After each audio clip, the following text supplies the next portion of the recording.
South west లో వస్తుంది. ఇది ఈ ఏరియాని నార్త్ వెస్టర్న్ ఫ్రాంటియర్ ప్రావిన్స్ అంటారు. ఈ ఏరియాని 8 తెగలు ఉంటాయి.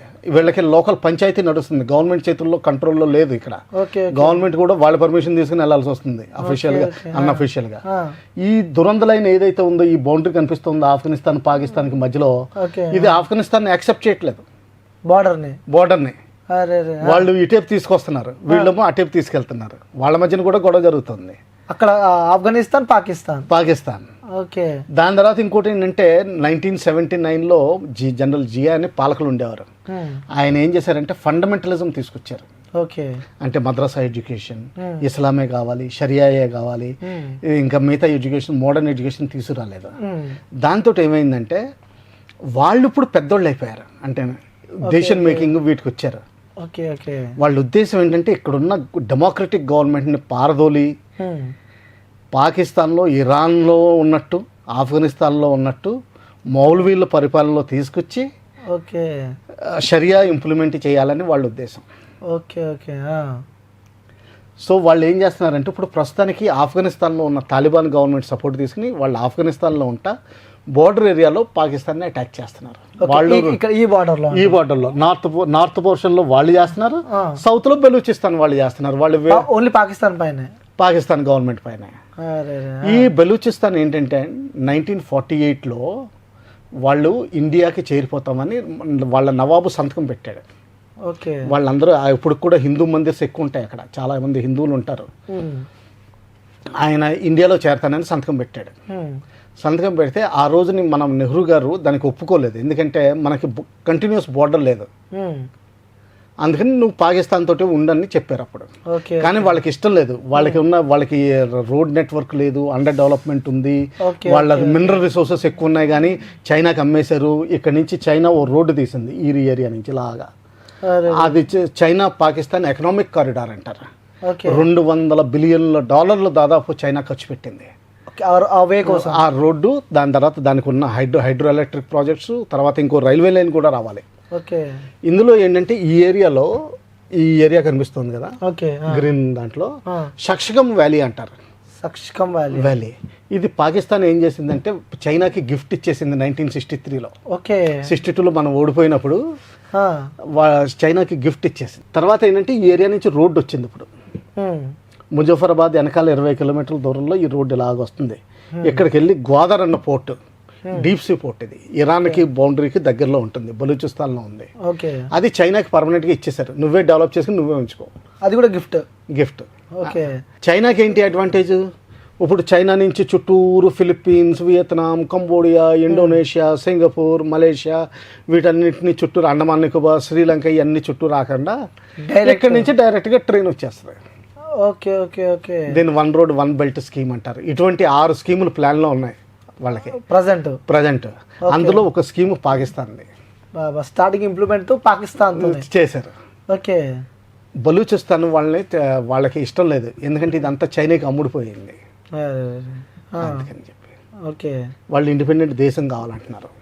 ఇప్పుడు పాకిస్తాన్ నుంచి మమ్మల్ని వేరే దేశం అయిపోతాం అంటున్నారు. మొన్న 2 నెలల క్రితం వాళ్ళ ట్రైన్ని, పాకిస్తాన్ ఆర్మీ వెళ్తున్న ట్రైన్ని ఓటిని అంబుష్ చేసి 238 మంది పైగా చంపేశారు వాళ్ళు. నిన్న మొన్న కూడా దాదాపు 140 చంపినట్టు రిపోర్ట్ వస్తుంది. అలాగే వాళ్ళ కాన్వాయ్స్ వెళ్ళనివ్వట్లేదు. బలూచిస్తాన్లో 2 పాకిస్తాన్ డివిజన్లు ఉంటాయి, అవి కదులుతున్నప్పుడు వాటిని కదలలేం లేదు వాళ్ళు. ఇదంతా ప్రాబ్లం అన్నమాట. సో ఇక్కడ మనది పాకిస్తాన్ వీళ్ళ గవర్నమెంట్ పడిపోతే బలూచిస్తాన్ వేరు కూడా అయిపోవచ్చు, వాళ్ళు స్వతంత్రం ప్రకటించుకుంటారు. సో అందరికి ఇబ్బంది పాకిస్తానే. అటు ఆఫ్ఘనిస్తాన్ కి, ఇటు మన అందరికి ఇండియాకి, ఇటు ఇరాన్ కూడాను. ఎందుకంటే పాకిస్తాన్ సున్నీస్, ఇరాన్ షియా. ప్రతి సంవత్సరం మొహరం రోజుని ఒక 40 మందిని 50 మందిని చంపేస్తూ ఉంటారు వీళ్ళు. మాస్కులు కోలుగొట్టేసి ఇవన్నీ చేస్తూనే ఉంటారు. అహ్మేదియాస్ని చంపుతారు.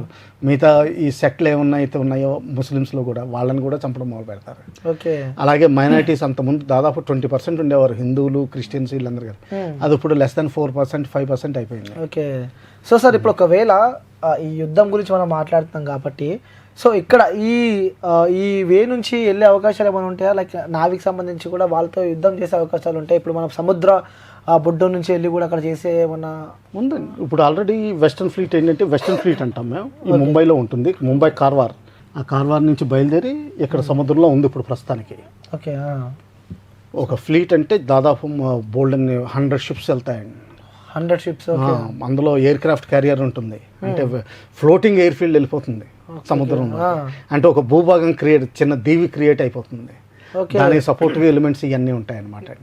అది కరాచీని బ్లాకేడ్ చేసి ట్రేడ్ బ్లాకేడ్ ఇంప్రూవ్ చేయొచ్చు. Okay okay. అసలు కరాచీ బయట నుంచి వెళ్ళడానికి లోపలికి వెళ్ళడానికి ఏమీ లేకుండా చేసేయచ్చు. దాని తర్వాత మనకి 3 న్యూక్లియర్ సబ్మెరీన్స్ ఉన్నాయి. అంటే ఒక నెల రోజులు బయటికి రాకుండా సముద్రంలో లోపల కూర్చుని ఒకవేళ మొత్తం న్యూక్లియర్ బాంబులు అన్నీ అయిపోయిన తర్వాత కూడా అక్కడి నుంచి న్యూక్లియర్ బాంబులు మనం ఫైర్ చేయొచ్చు. అది ఆ కెపాసిటీ పాకిస్తాన్కి లేదు. మన బెనిఫిట్ అది. మనకున్న ఒక ఆప్షన్, మనకున్న ఆప్షన్ కాదు, మనం సర్వనాశనం చేయగలం, వాళ్ళు సర్వనాశనం చేయలేరు.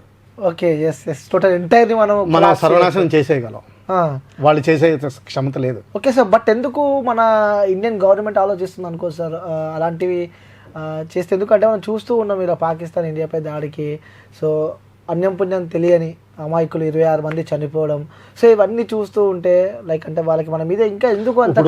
పాకిస్తాన్ తయారైనప్పుడు వాళ్ళకి వేళ్ళు లేవు. అంటే ఇప్పుడు మన భారతదేశం వేళ్ళు ఇప్పుడు ఉన్నాయనుకోండి, మన ఆంధ్ర ఉందనుకోండి, లేకపోతే తెలంగాణ ఉందనుకోండి, ఏదో నా దేశం నా బంగారు తెలంగాణ ఏదో ఒకటి మొదలు పెడతాం. పాకిస్తాన్లో వాడు ఏమంటాడు? నా బంగారు తెలంగాణ అనడానికి లేదు అడిగి, నా బంగారు ముస్లిం అన్నాడు. ఒకటే ఉంది అడిగి, మతమే. మనకి పొలాలు ఉన్నాయి, నదులు ఉన్నాయి, కృష్ణ, గోదావరి, నర్మదా అన్ని మామూలుగా మన గీతంలో కూడా అన్ని నదులు వస్తాయి. ఆడేం చెప్తాడు? సో దానివల్ల ఏమైందంటే ఇన్సెక్యూరిటీ పెరిగిపోయింది. ఆ ఇన్సెక్యూరిటీ పెరిగిపోవడంలో తర్వాత ఇంకోటి ఏంటంటే ఇస్లాంలో ఎప్పుడు డెమోక్రసీ పనిచేయదు. ఏ ఇస్లామిక్ దేశం డెమోక్రసీతో ఉండలేదు. అక్కడ డెమోక్రసీ పనిచేయలేదు, ఆర్మీ రూల్ చేస్తుంది. ఆర్మీ ఎందుకు రూల్ చేస్తుంది? అరే ఇండియా ఉంది మనల్ని తినేస్తుంది అని చెప్తారు వాళ్ళు. సో వాళ్ళు ఎప్పుడు హాయిగా ఉంటారు. ఇంకా జమీందారీ వ్యవస్థ వాళ్ళని వదలలేదు. మన ఇండియాలో చాలా మార్పులు వచ్చినాయి లాస్ట్ 75 ఏళ్ళలో, చాలా రిఫార్మ్స్ వచ్చినాయి. వాళ్ళకి రిఫార్మ్సే లేవు. జమీందారీ వ్యవస్థ, భుట్టో ఫ్యామిలీ చేతుల్లో 6000 ఎకరాల పొలం ఉంది. ఇంకా 6000 ఎకరాల పొలం ఎక్కడ ఉంటుందండి ఇండియాలో? అసలు గవర్నమెంట్ ఎక్వైర్ చేయడానికి 6000 ఎకరాలు ఎక్కడా లేదు ఇండియాలో. అవును, అమరావతికి ల్యాండ్ పూలింగ్ చేసుకోవాల్సి వచ్చింది వాళ్ళు. సో అటువంటి వ్యవస్థలో దేశం కొలాప్స్ అయిపోతుంది.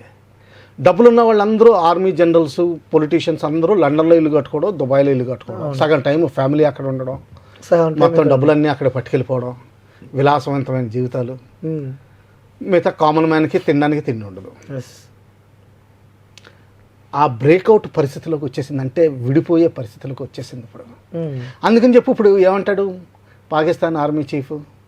నేను రక్షిస్తాను, పాకిస్తాను ఇండియాలో కలవడానికి లేదు, హిందూ ముస్లింలు వేరు, ఎప్పుడు ట్విన్ థియరీ ఉంది, అందుకని చెప్పి కలిసే ప్రసక్తే లేదు, నేను కాపాడుతానని చెప్తాడు.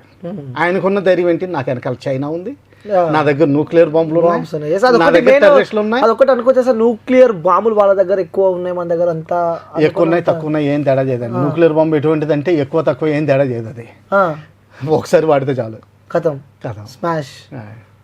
అది ఓకే. సో అంటే ఇవన్నిటికి సంబంధించి ఇష్యూ ఇది సార్. అంటే మీరు అక్కడ జమ్మూలో వర్క్ చేశారు కాబట్టి అక్కడ సిచ్యువేషన్స్ ఎలాంటివి ఉంటాయి? ఎందుకంటే మొన్న ఒక వీడియో చూసాం సార్, ఆ జిప్ వేలో వెళ్తున్నప్పుడు కూడా, ఆ రోప్ వేలో వెళ్తున్నప్పుడు కూడా వెనుకలున్న వ్యక్తి అల్లా అక్బర్ అని చెప్పి కూడా కొన్ని పదాలు యూజ్ చేయడం జరిగింది. సో అక్కడ మీరు గ్రౌండ్లో ఉండి వర్క్ చేశారు కాబట్టి అక్కడ అట్మాస్ఫియర్ ఎలా ఉంటుంది సార్ అక్కడ జమ్మూలో? ఏం చెప్పమంటారండి, 80% ఎప్పుడు వాళ్ళకి ఏం తేడా లేదు. పాకిస్తాన్కి వెళ్ళినామండి, ఇండియాకి వెళ్ళినామండి, వాళ్ళు కామన్ పీపుల్. వాళ్ళు ఏదో వాళ్ళు పని చేసుకుంటారు, పొలానికి వెళ్తారు, ఏదో మొక్కజొన్న పండిస్తారు, అవి తెచ్చుకుంటారు, ఇంట్లో చిన్న ఇంట్లో కట్టుకుంటారు, దాంట్లోనే బతుకుతారు. చలికాలంలో బొగ్గు వేసుకుని మామూలుగా వేడి తెచ్చుకుని బతుకుతారు. ఇంకా మిగతా 20% అనవసరంగా సడన్గా చదివి విపరీత బుద్ధులు వస్తాయి. లాయర్లు, టీచర్లు, తెలివి ఎక్కువ వీళ్ళకి బుద్ధులు వస్తాయి. వీళ్ళు ఇవన్నీ చేయిస్తూ ఉంటారు. వీళ్ళు ఏం చేస్తారు? అన్ఎంప్లాయిడ్ యూత్ని పట్టుకుని, అరే నీకేం లేదురా అక్కడ ఇండియాలో ఇది అయిపోతుంది. ఇప్పుడు కొత్తగా ఒక సిద్ధాంతం వచ్చింది ఏంటంటే బ్రాకెటింగ్ చేయడం మొదలు పెట్టారు. అరే బాబ్రీ మసీద్ కూల్చేసి మన మందిర్ కట్టుకుంటున్నారంట, అరే మన మతాన్ని అసలు నాశనం చేసేస్తారంటే, రెచ్చగొట్టే ఇటువంటి చేసి వాళ్ళని పంపిస్తూ ఉంటారు. జమ్మూ కాశ్మీర్ మనది, ముస్లింలు ఎక్కువ ఉన్నారు, ఇండియాకి ఎందుకు వెళ్ళాలి, మహారాజా సైన్ చేస్తే ఏంటి, ముస్లింలు ఎక్కువ ఉన్నారు కదా మనకే రావాలి, మైండ్ డైవర్ట్ చేసి. దాంతోపాటుగా ఏంటంటే 1979లో ఎప్పుడైతే రష్యా ఆఫ్ఘనిస్తాన్ని ఆక్యుపై చేసిందో రష్యాని వెళ్ళగొట్టడానికి అమెరికా వీళ్ళందరికీ ట్రైనింగు, డబ్బులు, ఎమ్యునిషను, వెపన్స్ అన్నీ ఇవ్వడం మొదలుపెట్టింది. అందులో వీళ్ళు ఏం చేశారు, ఒక 50% అక్కడ ఇస్తే 50% కాశ్మీర్ పంపించేసి ఇక్కడ వాళ్ళ ఓన్ ఎజెండా స్టార్ట్ చేసుకున్నారు. అందుకనే 79లో వాళ్ళు వస్తే 89లో వీళ్ళు ఇక్కడ మొదలెట్టేశారు.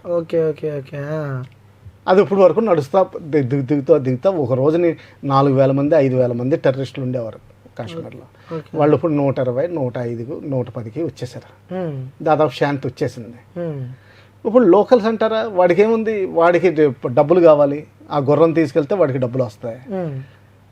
సో మన ముందర బాగానే మాట్లాడతాడు, అక్కడికి వెళ్ళేసరికి సాయంకాలం ఇదేంటిది వాడు లెక్చర్ ఇచ్చేసరికి నీ సైడ్ వాడి సైడ్ ఉంటాడు కొంతమంది. అంటే సార్ ఒక చిన్న డౌట్ ఏంటంటే, ప్రతి ఒక్క ప్రజలకి డౌట్, ఎందుకంటే మీరు యాజ్ ఆర్మీ ఆఫీసర్ కాబట్టి టెర్రరిస్టులు మన దగ్గరికి వచ్చి అంత సమయం కేటాయించి రెక్కి నిర్వహించి మరి కూడా ఇలాంటి ఒక ఘటనకి వాళ్ళు పాల్పడ్డారంటే అక్కడ మన వ్యవస్థ ఏం చేస్తుంది? లైక్ మనకి ఇండియన్ ఆర్మీ కానీ, సో ఇంటెలిజెన్స్ డిపార్ట్మెంట్ కానీ, ఇంటెలిజెన్స్ నిఘా కూడా ఏమైందని చెప్పి కూడా చాలా మందికి డౌట్ వస్తుంది. దీనికి సంబంధించి మీరు డౌట్ ఎందుకండి? ఇండియన్ ఆర్మీ అన్నది మేము లోపల పనులు చెయ్యం. అసలు ముందర మీకు క్లారిఫికేషన్ ఇవ్వాలి ఏంటంటే, Indian army, navy, air force ఇవన్నీ వేరు. బిఎస్ఎఫ్, సిఆర్పిఎఫ్, ఎస్ఎస్బి ఇవన్నీ వేరు. ఇవన్నీ హోమ్ మినిస్ట్రీ చేతిలో ఉంటాయి. వీళ్ళందరూ పోలీసులు, వాళ్ళకి రిజర్వేషన్ ఉంటుంది అందులో జాయిన్ అవ్వడానికి. మా ఆర్మీలో రిజర్వేషన్ లేదు, ఓన్లీ మెరిట్ మీద వెళ్తారు. ఆఫీసర్లు ఏంటి, జవాన్లు ఏంటి అందరూ. ఏంటంటే మేము లాస్ట్, అంటే దేశానికి లాస్ట్ వెపన్. అంటే మేము ఆర్మీ క్లోజ్ అయిపోయిన తర్వాత ఇంకా దేశం పడిపోయినట్టే లెక్క. ఇంకా సేవ్ చేసేవాడు ఎవడు లేడు.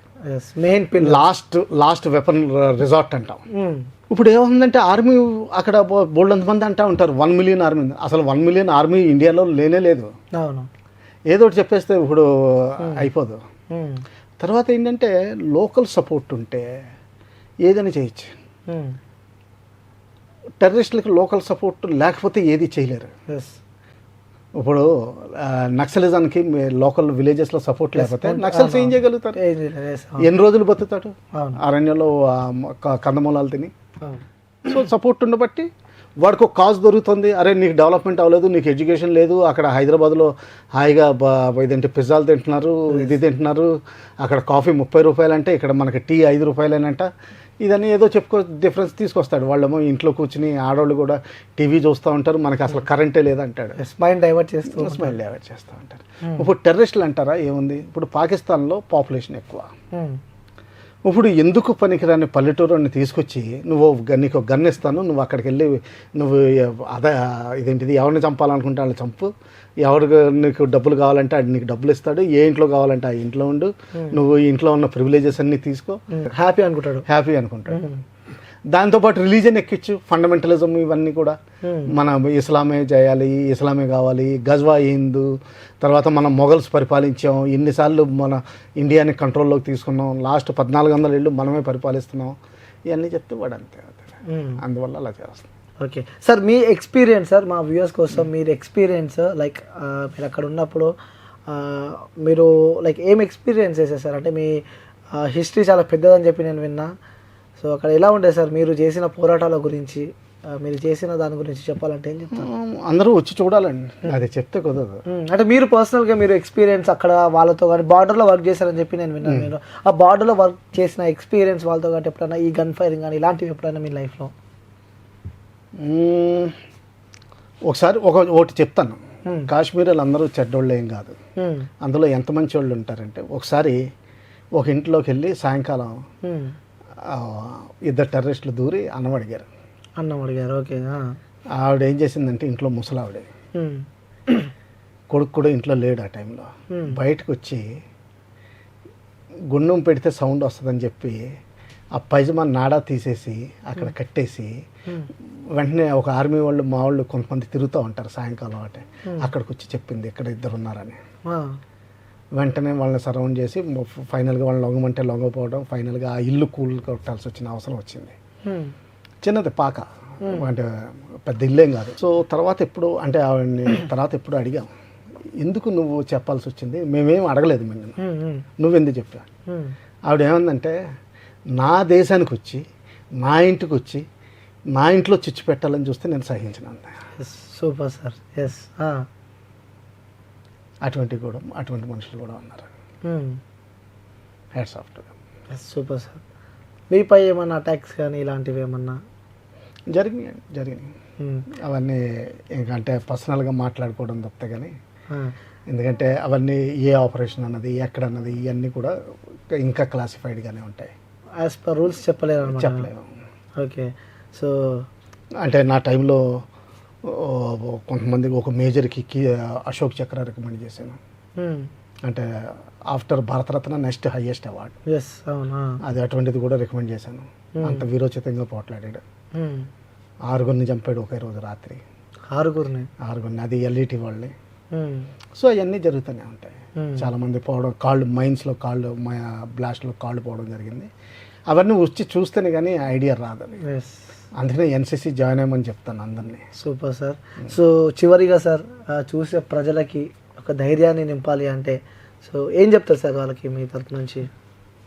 మన ఇండియా గ్రోత్ స్టేజ్లో ఉందండి. పాతకాలం పోయినాయి. 1962లో చైనాతోటి ఓడిపోవడం, 65లో తోటి కష్టంతో గెలవడం, 71లో కొంచెం గెలవడం, అవన్నీ దాటి చాలా పైకి వెళ్ళిపోయాం. అసలు పాకిస్తాన్ మనకు లెక్కలోనే లేదు. ఫ్యూచర్ సూపర్ పవర్ కింద మనం దేశాన్ని పటిష్టం చేసుకోవాలి. లోపల అంతర్గతంగా మనం శాంతియుతంగా ఉండాలి. అందరినీ సరిగ్గా చూసుకోవాలి. మన డెవలప్మెంట్ మీద ఫోకస్ చేయాలి. ఆ కేపబిలిటీ మనకుంది. ఎవరైనా సరే ఈ డెవలప్మెంట్లో అడ్డొస్తే వాళ్ళని సమూలంగా నిర్మూలన చేసి మన డెవలప్మెంట్ మీద ఫోకస్ చేయాలి. అయితే సార్ చివరి ఇంకొక క్వశ్చన్ సార్ నాకు. ఇప్పుడు ఇమీడియట్గా మీరు వచ్చి మళ్ళీ రీజన్ కావాలి అంటే వెళ్ళే అవకాశాలు ఉన్నాయంటారా సార్? నేనా మళ్ళీ ఆర్మీలోకి మీరు రండి అని చెప్పి మీ సలహాలు సూచనలు మాకు కావాలి అంటే? దానికి అడ్వైజరీ బాడీస్ ఇవన్నీ ఉంటాయండి. సర్వీస్ నుంచి వెళ్ళిపోయిన తర్వాత కూడా 2 ఏళ్ళు రిజర్వ్ లైబిలిటీ అంటారు. అంటే ఏంటంటే ఒకవేళ యుద్ధం టైంలో సడన్గా కావాల్సి వస్తే మా లోకల్గా స్టేషన్ హెడ్ క్వార్టర్స్కి వెళ్ళి వాళ్ళు వారెంట్ ఇష్యూ చేస్తారు. అక్కడి నుంచి వెళ్ళిపోవచ్చు. Super sir. ఓకే, వెళ్ళడానికి కూడా సిద్ధంగా ఉన్నా అంటారు ఇప్పటికీ? Super sir. Thank you sir. అంత అవసరం లేదు కానీ ఉన్నాం. Okay sir, thank you sir. Thank you so much. నమస్తే. సో వ్యూయర్స్ చూడొచ్చు కదా, ఎలాంటి భయపడే ఆలోచనలు పెట్టుకోకండి, అసలు భయపడకండి. సో పాకిస్తాన్ మనకి లెక్కలే లేదని చెప్పి కూడా సార్ మనతో షేర్ చేసుకున్నారు. నిజంగా తన లైఫ్లో కూడా చాలా ఎక్స్పీరియన్స్ ఉన్న వ్యక్తి సార్ అనమాట. సో అక్కడ వెళ్ళి అక్కడ ఎలా ఉంటుంది ఆ కల్చర్ అన్నీ చూసిన వ్యక్తి కాబట్టి ఈరోజు మన స్టూడియోకి పిలవడం జరిగింది. సో క్లారిటీగా మీ అందరికి అర్థమయ్యేటట్టు కూడా విత్ మ్యాప్ వేసి కూడా ఒకవేళ యుద్ధం జరిగితే ఏ బార్డర్ పైన ఎఫెక్ట్ పడే అవకాశాలు ఉంటాయి, సో ఏంటి ఒకవేళ ఈ ఓషన్ పరంగా వస్తే కూడా ఏమన్నా జరిగే అవకాశాలు ఉంటాయంటూ కూడా క్లియర్గా ఎక్స్ప్లెయిన్ చేసే ప్రయత్నం అయితే చేసినాం. సో ఇంకొక వీడియోతో మళ్ళీ కలుస్తాను. Until then take care, bye bye, signing off. నేను మీ యాంకర్ అనేది.